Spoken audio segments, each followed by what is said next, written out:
하나님께 영광 돌리고요. 우리 교회 찬양팀도 성가대도 정말 은혜로운 것 같습니다. 날마다 은혜가 되고 그리고 기쁨이 되고 하나님께서도 얼마나 기쁘시게 받으실까라는 생각을 하게 됩니다. 오늘은 예수로 풍성하라 6번째 시간이고요. 길이요 진리요 생명이신 예수님에 관해서 은혜를 나누고자 합니다. 오늘 사건은 예수님이 잡히시기 전날 밤의 이야기입니다.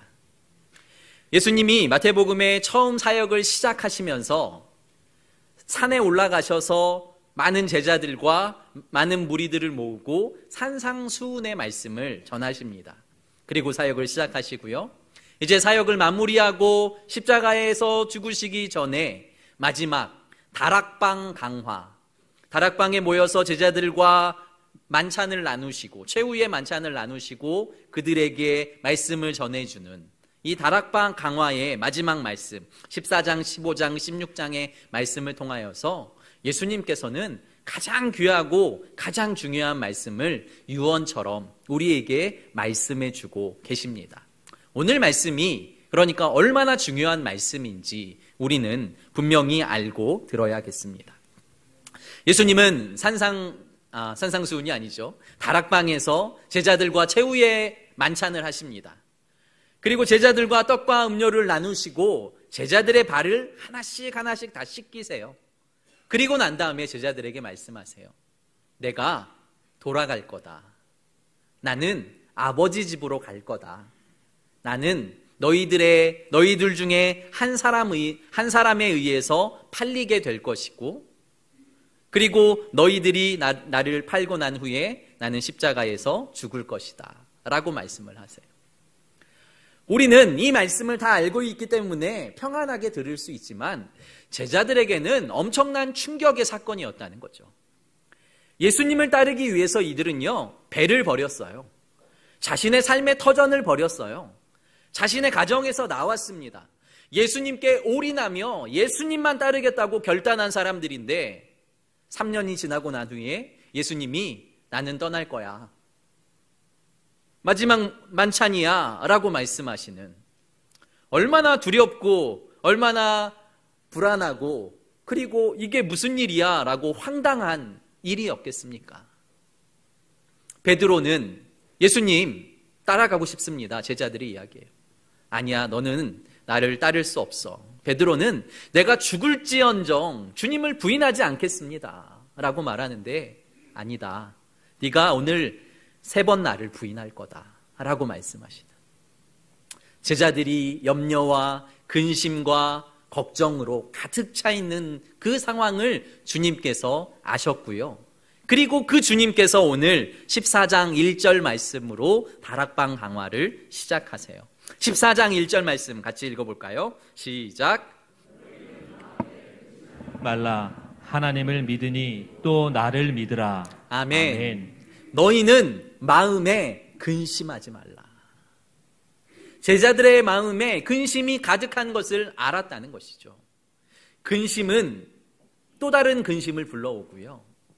근심은 염려와 불안과 그리고 마음을 힘들게 하고 마음을 상하게 하고 그리고 육체와 정신, 영적인 영역까지 결국은 상하게 하는 그래서 사탄은 어떻게 해서든지 불안하게 하고 어떻게 해서든지 실망하게 하고 어떻게 해서든지 염려하게 한다는 것을 꼭 기억하시길 바랍니다.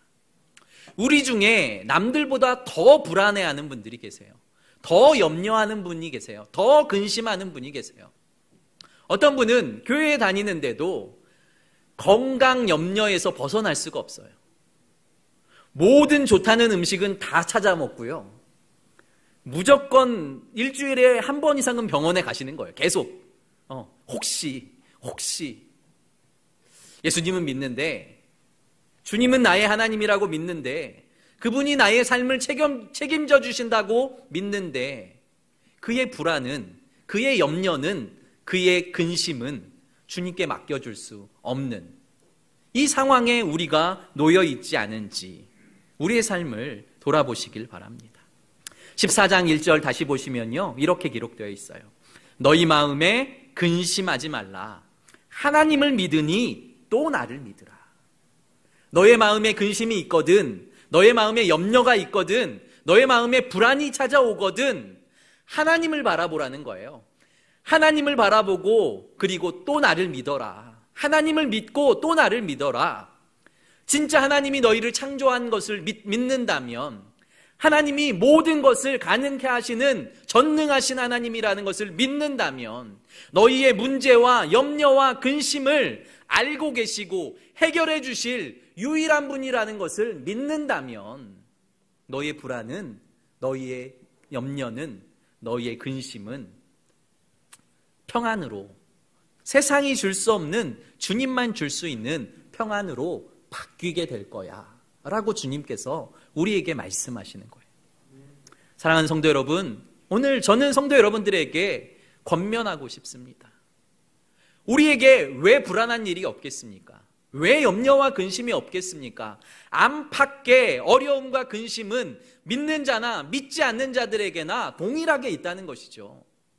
그러나 인생의 풍랑에서 그리스도인들은 나무가 깊이 뿌리를 박듯이 그리스도 안에 두 다리를 깊이 박고, 바람이 와도 파도가 쳐도 주님만으로 흔들리지 않는 신앙인들이 되시기를 예수 그리스도의 이름으로 권면합니다. 미국 워싱턴에서 목회하고 계시는 류응렬이라는 목사님이 계세요. 누구 이름하고 비슷한 것 같은데요. 류응렬이라는 목사님이 한 큰 교회에 오셔서 그러니까 설교를 하시는 영상을 제가 듣는데, 한 부분이 너무 도전이 되고 은혜가 됐습니다. 미국에는 국교가 기독교입니다. 기독교 정신에 의해서 세워진 나라가 미국이에요.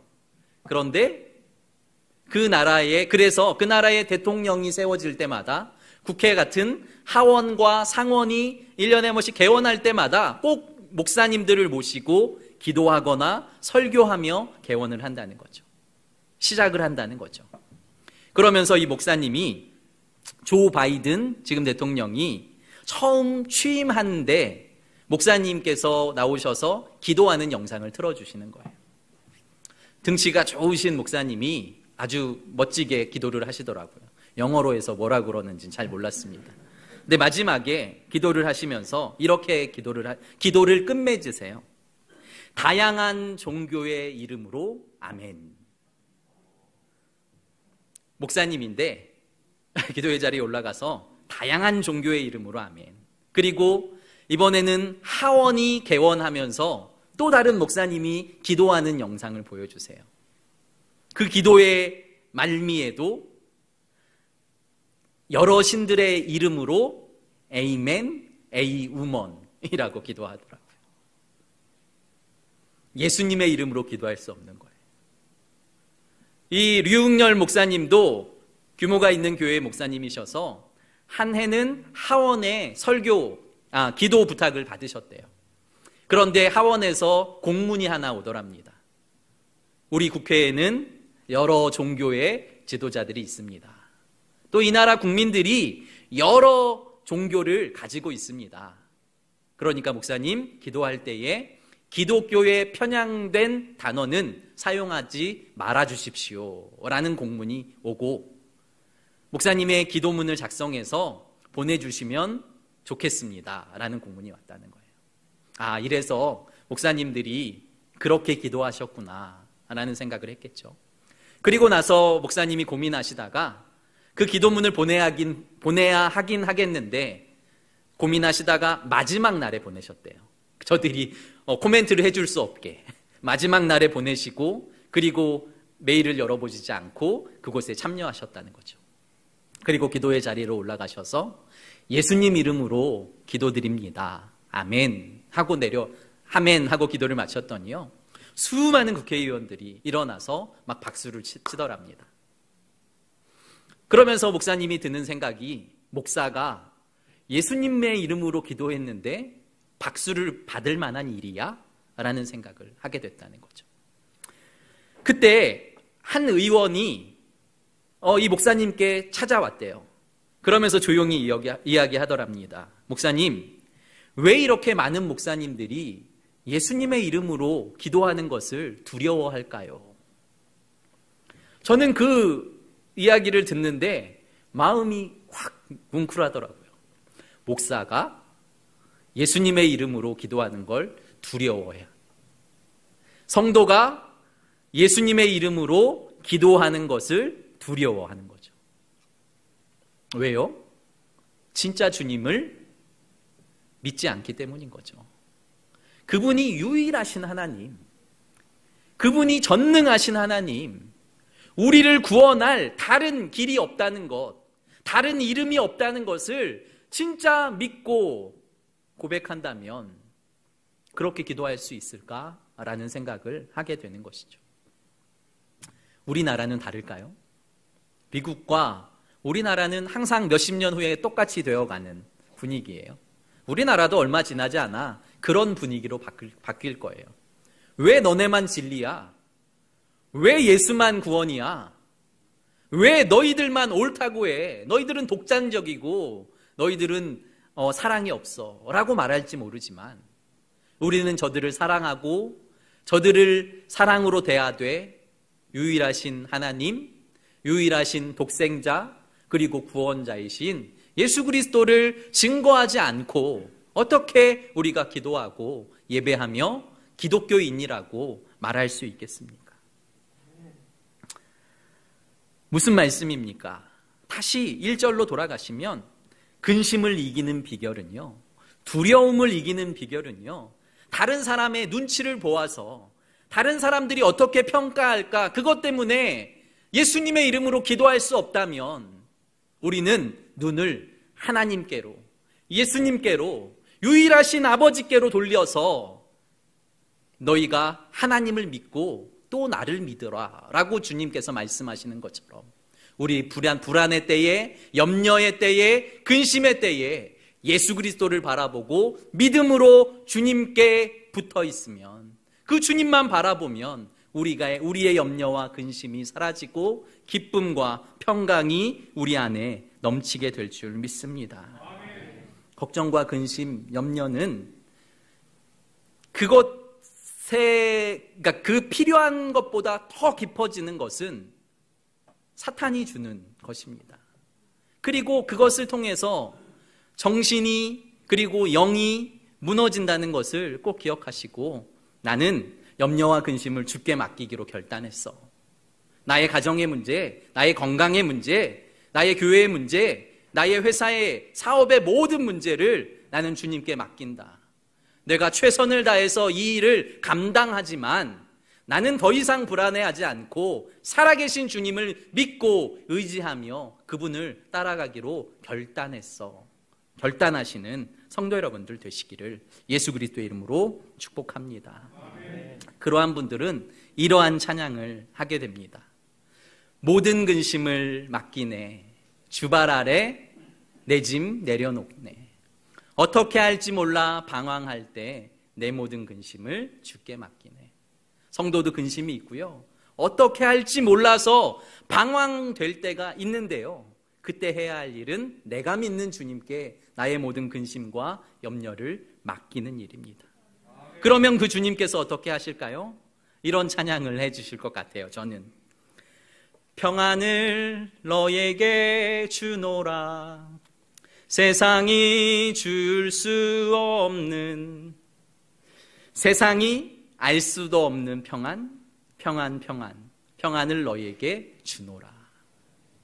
두려움과 고난 가운데 있는데 그 큰 풍랑을 맞았는데 베드로가 물 위를 걸을 수 있었던 유일한 비결은 예수 그리스도를 바라보았다는 것. 주님께서 그에게 평안을 주셨다는 것, 믿음을 주셨다는 것, 그래서 누구도 걸을 수 없는 물 위를 걸어서 갔다는 것을 우리는 기억해야 합니다. 사랑하는 성도 여러분, 나에게 근심이 있는 것이 문제가 아니라 내 안에 예수 그리스도의 믿음이 있는지, 내 안에 하나님에 관한 믿음이 온전히 있는지 이것을 점검하시고 고난 중에도 근심 중에도 주님께서 주시는 평안함을 누리시길 예수 그리스도의 이름으로 축복합니다. 두 번째로는 그 제자들에게 내가 곧 길이요 진리요 생명이다 라고 주님께서 말씀하십니다. 제자들은 두려움에 가득 차서 주님께서 계속 말씀하시는데 그 말씀을 듣지만 이해하지 못합니다. 듣지만 하나님의 말씀으로 받아들이질 못합니다. 2절, 3절에 예수님이 뭐라고 말씀하시냐면요. 내가 아버지의 집으로 갈 거다. 그리고 그곳에서 너희를 위해 처소를 예비할 거야. 그 처소가 다 예비되면 내가 다시 와서 너희를 데리고 아버지 집으로 가서 내가 있는 것처럼 너희도 함께 있게, 너와 함께 있을 거야 라고 말씀을 하세요. 주님은 영적인 말씀을 하셨어요. 하나님의 나라, 천국, 하나님의 집, 영원히 주님과 동행함, 이것에 관해서 말씀하시는데 제자들은 이것을 이해하지 못하는 거죠. 이것을 말씀하시고 제자들에게 예수님이 뭐라고 말씀하시냐면요. 4절 말씀 보세요. 내가 어디로 가는지 그 길을 너희가 아느니라. 야, 내가 어디로 가는지 너희들 알지? 내가 아버지의 집으로 간다는 뜻 무슨 뜻인지 알지? 내가 하나님의 나라에 너의 처소를 예비하고 온다는 뜻이 무슨 뜻인지 알지? 라고 묻는데 저들이 영적인 눈이 어두워져서 저들의 불안과 염려와 근심이 저들의 마음과 생각을 가득 채워서 주님의 말씀이 들리지 않는 거죠. 성령이 저들의 마음을 조명하지 않아서 하나님의 말씀이 하나님의 말씀으로 받아들여지고 해석되지 않는 거예요. 그래서 5절 말씀에 도마가 이렇게 예수님께 물어요. 도마가 이르되 주여 주께서 어디로 가시는지 우리가 알지 못하거늘 그 길을 어찌 알겠사옵나이까. 예수님이 지금 어디로 가시는지 목적지를 모르겠습니다. 예수님이 그렇게 말씀하셨는데도 어디로 가시는지 저 모르겠어요. 그런데 어떻게 그 길로 가는 길을 우리가 알겠습니까? 라고 말하는 거예요. 그런데 도마가 아주 솔직한 사람이고 괜찮은 사람인 거죠, 사실. 예수님이 말씀하시니까 아는 척하고 가만히 있었으면 그 진리를 깨달지 못했죠. 그런데 오히려 솔직하게 주님 이해가 안 되는데요. 주님 이거 무슨 뜻이에요? 주님 저희는 도저히 모르겠습니다. 라고 주님 앞에 솔직히 자신의 마음을 토로할 때에 주님이 응답해 주셨다는 거예요. 그러면서 아주 멋지고 위대한 주님의 말씀을 우리에게 들려주십니다. 6절 말씀 같이 봉독하겠습니다. 시작. 예수께서 이르시되 내가 곧 길이요 진리요 생명이니 나로 말미암지 않고는 아버지께로 올 자가 없느니라. 아멘. 예수님께서 이르시되 주님 어디로 가는지 모르겠어요. 주님 목적지가 어디예요? 도대체 우린 모르겠습니다. 라고 말하는데 주님께서 내가 길이다. 내가 진리야. 내가 생명이야. 라고 말씀하시는 거예요. 세상에 여러 가지 길을 우리는 찾잖아요. 출세의 길도 찾고요. 성공의 길도 찾고요. 부자의 길도 찾고요. 여러 가지 길을 찾아요. 왜 그 길을 소망하고 그 길을 걸어가길 원할까요? 행복하기 위해서. 아니면 인정받기 위해서. 칭찬받기 위해서. 만족을 위해서 그 길을 걸어가지만 그 길의 끝은 멸망이라고 성경이 우리에게 말씀하고 계심을 기억하시길 바랍니다. 하나님의 길은, 예수의 길은 좁다고, 험하다고, 그 길은 좁은데 주님께서 그 길의 끝은 생명이야. 그 길의 끝은 구원이야. 그 길의 끝은 하나님 나라야 라고 말씀하신다는 거죠. 예수님이 내가 길이라는 거예요. 모든 종교의 신에게 기도하며 나는 괜찮은 사람입니다 라고 말할지 모르지만 성경에는 하나님은 분명하게 예수의 이름 외에 다른 이름을 주신 적이 없다라고, 내가 태초에 천지를 창조했고 그 창조의 순간에 성부, 성령 외에 그 어떤 신도 존재하지 않는다고 우리에게 분명히 말씀해 주고 계신 그 진리의 말씀을 우리는 믿고 의지해야 합니다. 다양성을 인정하는 것 너무 좋습니다. 그들을 사랑하고 품어주는 것 당연히 해야 합니다. 그럼에도 불구하고 진리이신, 생명이신, 그리고 우리를 구원하실 유일한 길이신 예수 그리스도까지 희석시키고 아니면 또 다른 길 중에 하나라고 말하는 신앙은 가질 수 없다라는 것이죠. 예수님은 우리의 길이시고요. 그분이 그 길로 하나님께 가는 길을 뚫으신 거예요. 우리는 죄인이잖아요. 아담 이후로 우리는 다 죄인이 되어서요. 거룩하신 하나님과 하나 될 수 없었어요. 교제할 수 없었어요. 하나님의 그 은혜 안에 동참해서 그와 먹고 마실 수 없었는데요. 예수 그리스도께서 오심으로 말미암아 화목 제물이 되어 주셨다라고 말씀하세요. 어린 양이 되어서 화목 제물이 되어서 이 죄인과 하나님이 서로 임마누엘로 하나 되며 서로 교제하며 서로 나누며 성령으로 하나님이 어떤 분이신지, 하나님이 무엇을 좋아하시는지, 하나님이 무엇을 기뻐하시는지, 하나님의 나라가 어떤 것인지 우리에게 알게 하신다고요. 진리의 영이 하시는 일이 그거예요. 내가 진리야 라고 말씀하시는 것은 빛과 관계가 있어요. 하나님이 어떤 분이신지 분명하게 조명해주고 예수 그리스도가 하나님께로 가는 유일한 길이심을 보여주는 것이 진리이고, 그 하나님의 말씀이 진리가 되어서 예수 외에 다른 길이 없다는 것을 보여주는 것이 진리의 영이신 성령이 하는 일이시고, 그분이 예수 그리스도이신 거죠. 마지막으로 그분은 생명이라고 말씀하십니다.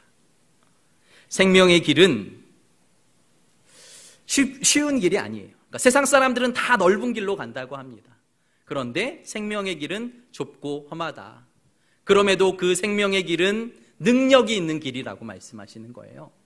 죽은 자를 살려서 하나님의 자녀로 삼을 수 있는 것이 이 생명이라는 거고요. 죽을 수밖에 없는 영혼에게 새 생명을 허락하셔서 하나님의 나라에서 영원히 살아갈 수 있는 생명을 불어넣으시는, 그것도 예수 그리스도의 생명이 우리를 그렇게 해주신다는 것이죠.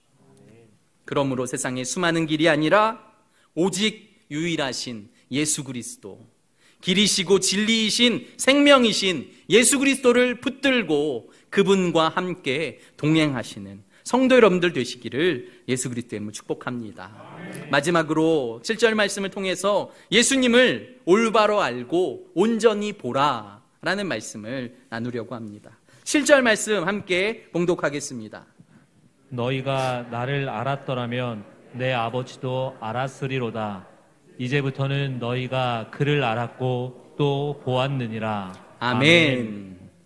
사실은 예수님께서는 자신의 모든 행적을 통해서 자신을 드러낸 적이 한 번도 없어요. 3년간의 제자들과의 동행, 병자를 고치고 오병이어의 역사를 일으키고 수많은 죽은 자를 살리며 수많은 기적을 일으키시며 한 일은 하나님을 바라봐라. 내가 하나님이야. 하나님의 아들이야. 내가 하나님이 어떤 분이신지 나를 통해서 너희가 알아야 돼 라고 말씀하시는 거죠. 7절 말씀, 너희가 나를 알았다고 하면 내 아버지도 알았으리로다. 예수 그리스도를 알면 그 아버지를 아는 거예요. 예수 그리스도의 성품, 예수 그리스도의 능력, 예수 그리스도의 말씀에 빠져들면 빠져들수록 하나님이 어떤 분이신지 우리는 또렷하게 보이는 거죠. 보이지 않는 하나님이지만 보이시는 예수 그리스도의 능력으로 통하여서, 그의 일과 그의 모든 사역을 통하여서 하나님이 우리를 사랑하셨구나. 하나님이 우리를 끝까지 포기하지 않으셨구나. 하나님을 아버지로 인정하고 그의 종되기로 결단한 사람들을 구원하기로 작정하셔서 이렇게 자신의 아들까지 죽이기로 결단하신 그분이 바로 하나님이시구나. 그분을 깨닫고 그분을 예배하고 그분과 동행하며 그분과 함께하는 삶이 바로 성도의 삶이라는 것이죠. 7절 후반절에 이제부터는 너희가 그를 알았고 또 보았느니라. 나를 보았으면 하나님을 본 거야. 나를 알았으면 하나님을 안 거야. 그런데 8절부터요. 빌립이 또 얘기해요. 주님 좀 보여주세요. 이게 우리입니다. 주님이 그렇게 말씀하시고 그렇게 기적을 베푸시고 하나님밖에 할 수 없는 수많은 기적과 수많은 말씀을 전해주셨음에도 불구하고 또 다른 기적은요, 또 다른 역사는요, 주님 저번에 한번 응답해 주셨잖아요. 더 큰 응답은요, 더 큰 치료는요, 더 큰 축복은요, 이렇게 물으며 하나님 살아계시면 해주셔야 돼요. 안 해주시면 하나님 안 살아계신 거예요. 사랑하는 성도 여러분, 중요한 것은 우리는 예수님을 통해서 하나님께 나아갈 수 있다는 것, 그리고 나의 염려와 근심은 주께 맡기고 믿음으로 주님 앞에 온전히 서면 나의 삶에 세상이 줄 수 없는 평안과 기쁨이 넘치게 된다는 것을 꼭 기억하시길 바랍니다.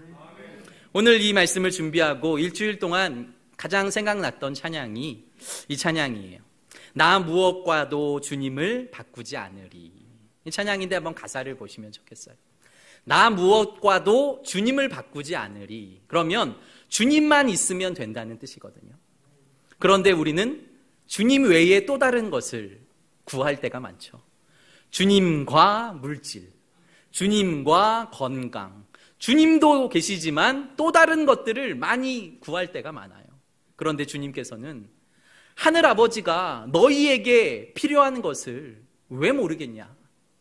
새들도 입히시고 백합화도 입히시는 그분만 붙들면, 그분만 사랑하면, 나의 온 마음과 뜻을 다하여 그분께만 매달리면 그분이 왜 안 해주시겠냐라고 말씀하시는데, 우리는 나머지 것만 바라보고 있고 주님을 바라보지 않는, 이 찬양하시면서 우리가 주님을 조금 더 정말 전심으로 바라보길 원합니다.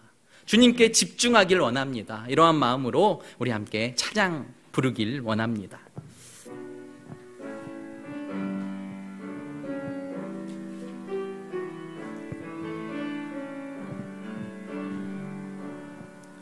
나 무엇과도 주님을 바꾸지 않으리. 다른 어떤 은혜 구하지 않으리. 오직 주님만이 내 삶의 도움이시니 주의 얼굴 보기 원합니다. 다시 한번 고백하겠습니다. 나 주님과도, 나 무엇과도 주님을 바꾸지 다른 않으리. 어떤 은혜 구하지 않으리. 다른 어떤 은혜 구하지 않으리. 오직 주님만이 내 삶의 도움이십니다. 주님만이 내 삶의 도움이시니 주님의 얼굴 한 분이면 충분합니다. 주의 얼굴 보기 원합니다. 주님 사랑해요. 주님 사랑해요.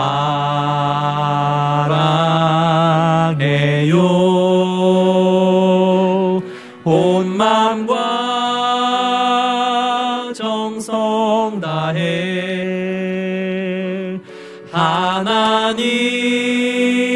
하나님의 신실한 친구 되기 원합니다. 주님 사랑해요. 주님 사랑해요.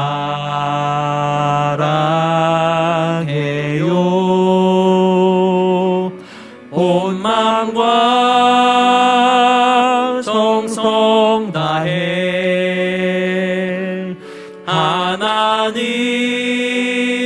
하나님의 신실한 친구 되기 원합니다. 함께 기도하길 원합니다. 주님이 원하시는 성도는요, 예수님 닮아가는 사람입니다. 예수님을 닮아간다는 뜻은 그분만 생각한다는 뜻도 맞지만, 그분이 예수님이라면 어떻게 생각하셨을까, 어떻게 행동하셨을까를 계속해서 생각하시는 것입니다. 이번 주간에 예수님이시라면 저는 튀르키예와 시리아를 놓고 예수님은 뜨겁게 기도하셨을 것이라고 생각합니다. 그 죽어져가는 영혼들을 살리기 위해 힘쓰고 애쓰셨을 것이라고 생각합니다. 또한 우크라이나와 러시아 전쟁, 우크라이나에 죽어가는 자들을, 러시아에 죽어져가는 자들을 위해 주님께서는 뜨겁게 기도하셨을 것이라고 저는 생각합니다. 어려움 당한 자, 고난 당한 자, 아픔 가운데 있는 자들이 우리 주변에 있다면 주님은 외면하시지 않습니다. 그들을 도우시고 그들을 위해 기도하시고 믿음으로 그들을 일으키신다는 것을 우리가 기억하게 하시고, 이 시간 우리가 주님의 마음으로 기도하게 하소서.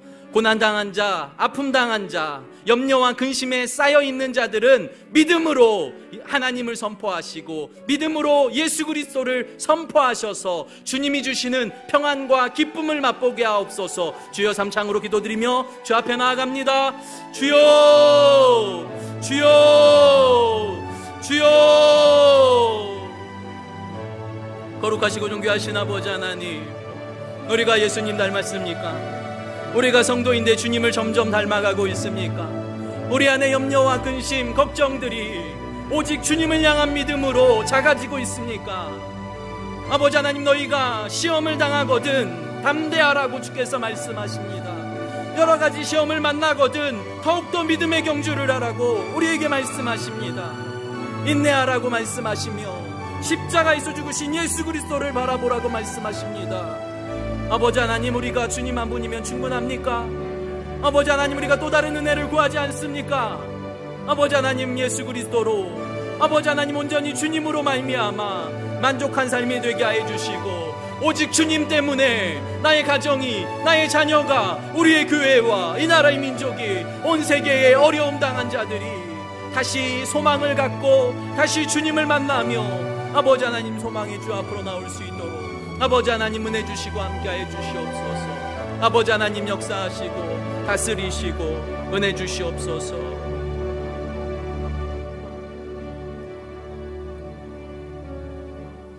거룩하신 하나님, 삶이 무너진, 그리고 나의 힘으로 할 수 없는, 그리고 우리가 몸부림쳐도 되지 않는 걱정과 근심들에 쌓여있는 주의 백성들이 있습니까?